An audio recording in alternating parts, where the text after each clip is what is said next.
अग्निवीर जवान से किया गया वादा क्या टूटने वाला है? 4 साल की सेवा देने के बाद क्या अग्निवीर को सीएपीएफ में नौकरी मिलेगी? क्या भारत सरकार द्वारा किए गए वादा में कोई सच है या सिर्फ नाम की ही घोषणा की गई थी? जय हिंद एंड नमस्कार दोस्तों, मैं अग्निवीर इंस्पेक्टर जीरो। आज हम बात करेंगे अग्निवीर प्लान के बारे में जो भारत सरकार ने घोषणा किया था। क्या वो सच में कोई उनका कानून बनाया गया है या नहीं, या सिर्फ केवल घोषणा की गई है? ये पहले बात करते हैं कि मामला आखिर क्या था। जब 2022 में अग्निपथ योजना शुरू हुई थी तब सबसे बड़ा सवाल ये था कि 4 साल बाद अग्निवीर का क्या होगा।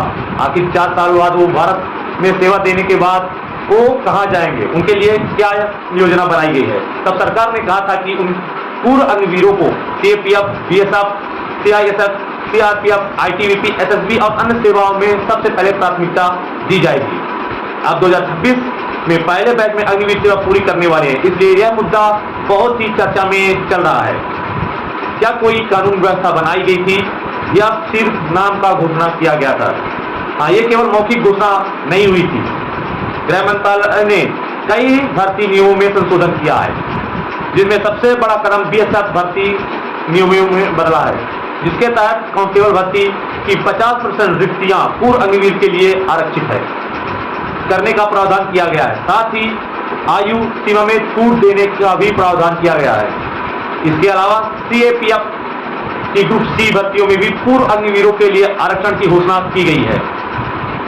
सरकार क्या दावा करती है, चलिए वो भी जानते हैं। सरकार का कहना है कि सीएपीएफ में आरक्षण दिया जाएगा, आयु सीमा में भी छूट मिलेगी, शारीरिक दक्षता परीक्षा में कुछ राहत मिलेगा, राज्यों से भी अग्निवीरों के लिए कोटा देने को कहा गया है। क्यों को पत्र लिखकर police, jail ward, fireman, SDRF जैसे नौकरी में 20% आरक्षण का विचार करने को कहा है। फिर आखिर विवाद कहाँ पे है, किस वजह से अभी विवाद हो रहा है? विवाद इसलिए क्योंकि कई लोग पूछ रहे हैं क्या वास्तव में कितनी नौकरियां उपलब्ध है।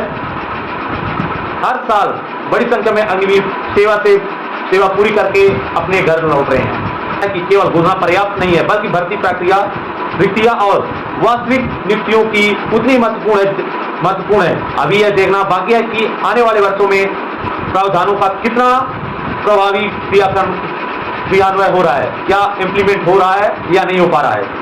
अभी तक की स्थिति में बताया जा रहा है कि अभी तक स्थिति ऐसी देखी है तो जैसा में 50% कोटा संबंधित नियम आज सूचित किया जा चुका है। सीपीएफ में आरक्षण बढ़ाने की दिशा में आधिकारिक कदम उठाए गए हैं।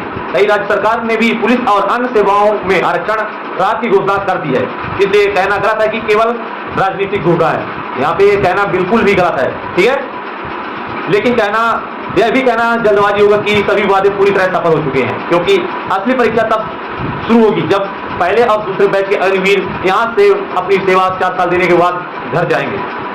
ठीक है, निष्कर्ष ये है कि सीआरपीएफ में पूर्व अग्निवीर के लिए कानूनी और प्रशासनिक प्रावधान बनाए जा चुके हैं।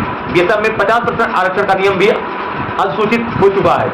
वहीं कई राज्यों में भी आरक्षण और आयु छूट की घोषणा कर दी गई है। अब सबसे बड़ा सवाल नियम नहीं बल्कि उनके प्रभावी क्रियान्वयन और उपलब्ध रिक्तियों का है।